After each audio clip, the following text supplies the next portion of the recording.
We are producing more than ever before. Factories are more automated. Software is more powerful. AI is doing exactly what it promised. Productivity is exploding. So here's the uncomfortable question. Why does almost everyone feel poorer? This isn't a recession story. It's not inflation. And it isn't a temporary cycle. It's something deeper, a structural break forming inside the economy itself.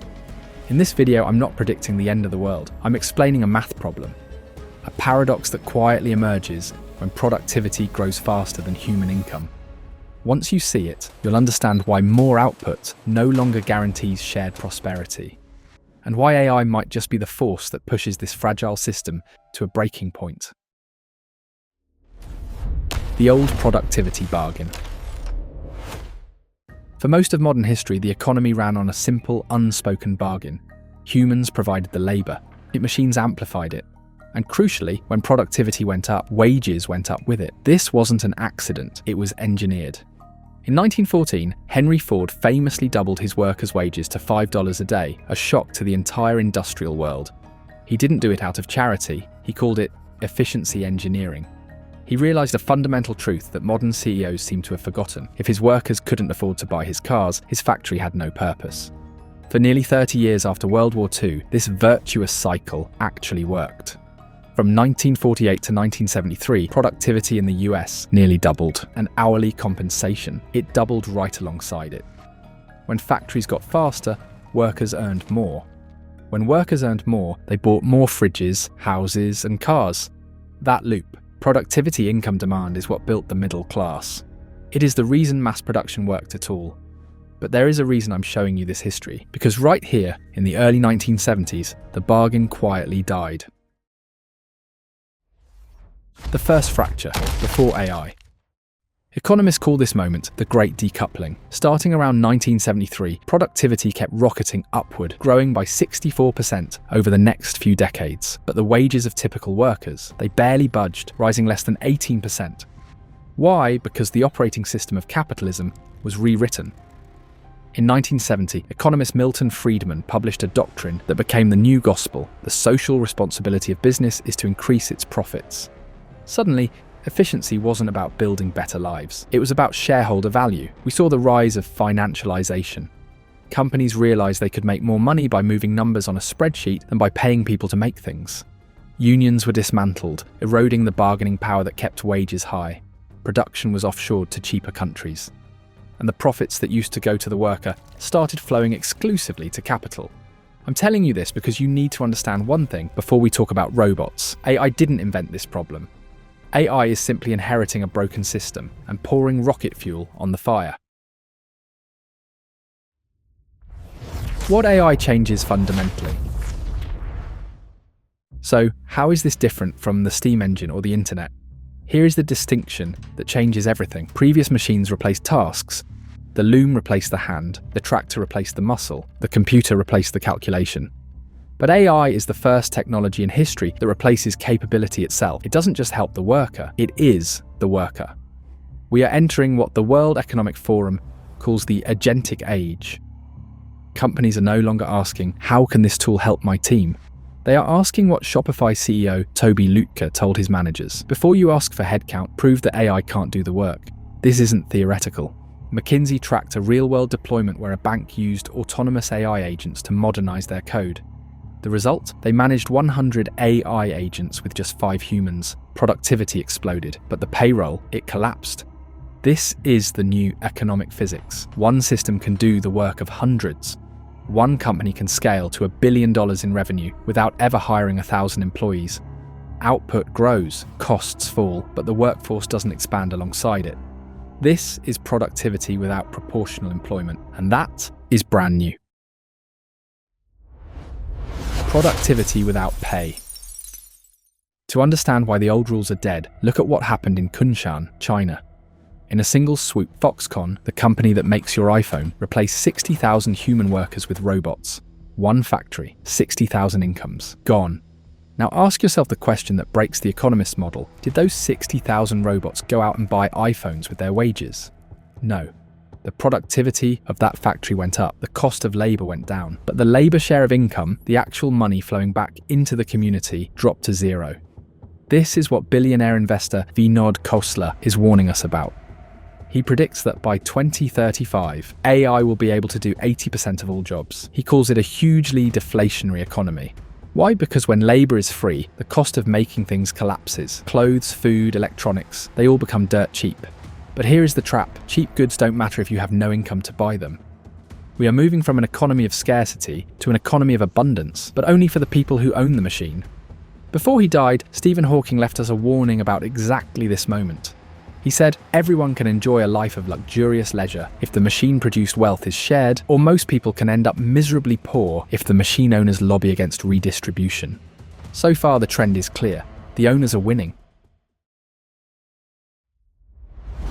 Demand is the real bottleneck. Imagine a factory that is fully automated. It can produce 1 million iPhones an hour. It produces perfect cars for nearly zero cost. From a supply perspective, this is economic nirvana, but from a demand perspective, it is a death spiral. Here is the economic physics that tech optimists ignore. It's called the marginal propensity to consume. When you give $1 to a worker, they spend it almost immediately on food, rent, and gas. That dollar circulates and creates more economic activity.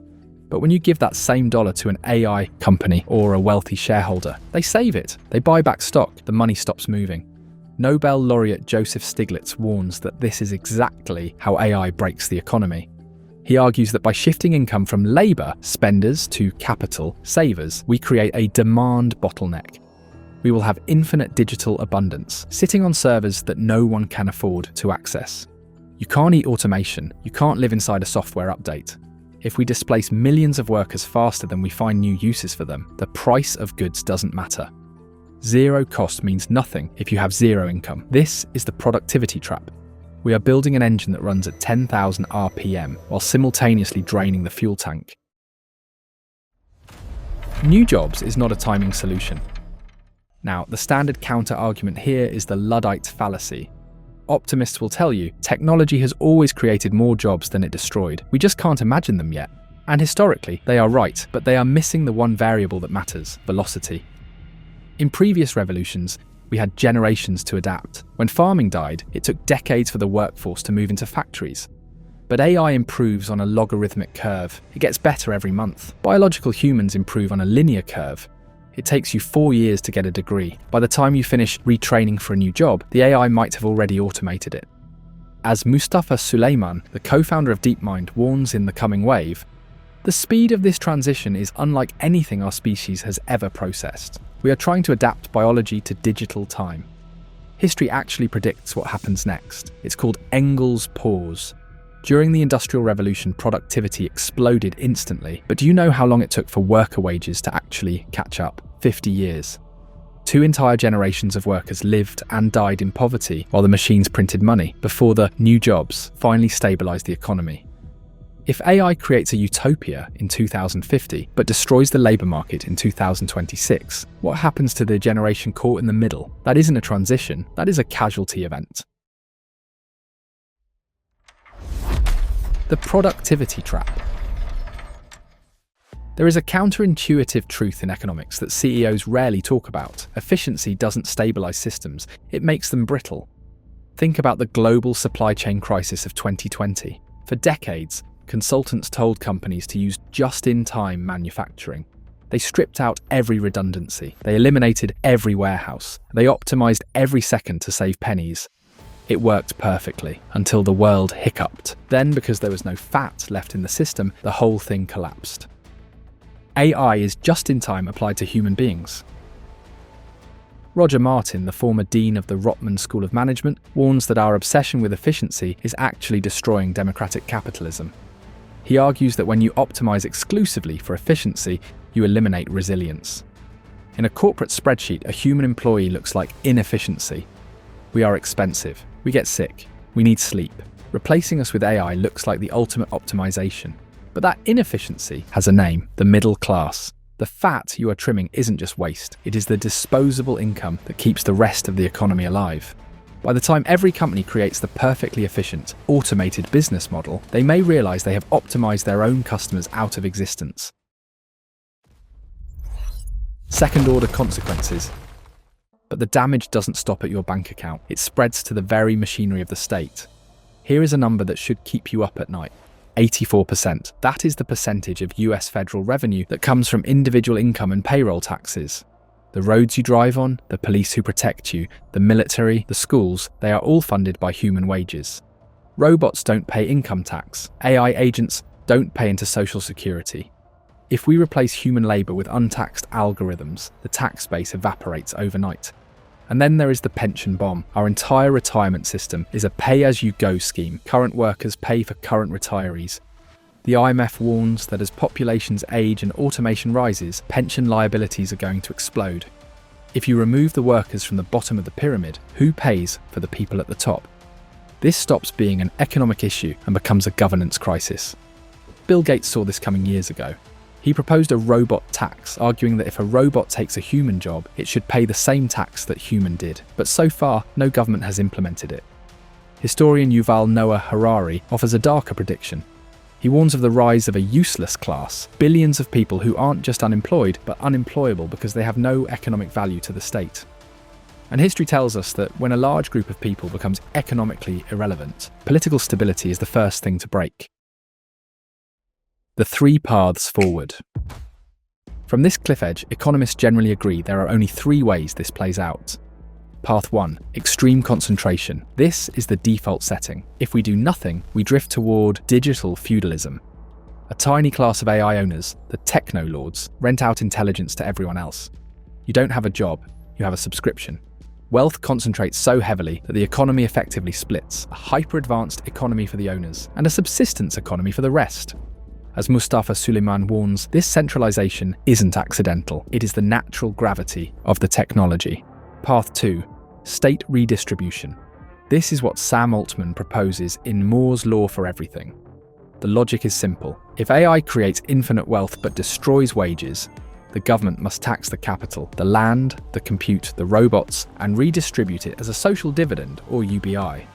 Altman argues this could create a society much wealthier than today, but it relies on a political system that is currently paralysed, managing the most complex tax transfer in human history. Path 3. The ownership shift. This is the hardest path, but perhaps the only stable one. We fundamentally change who owns the machine. Instead of selling your labour, which is worthless, you own a stake in the productivity itself. Whether through data dignity, where you are paid for the data that trains the models, or decentralised ownership of the AI agents themselves. In this world, you aren't a worker, you are a shareholder in the automated economy.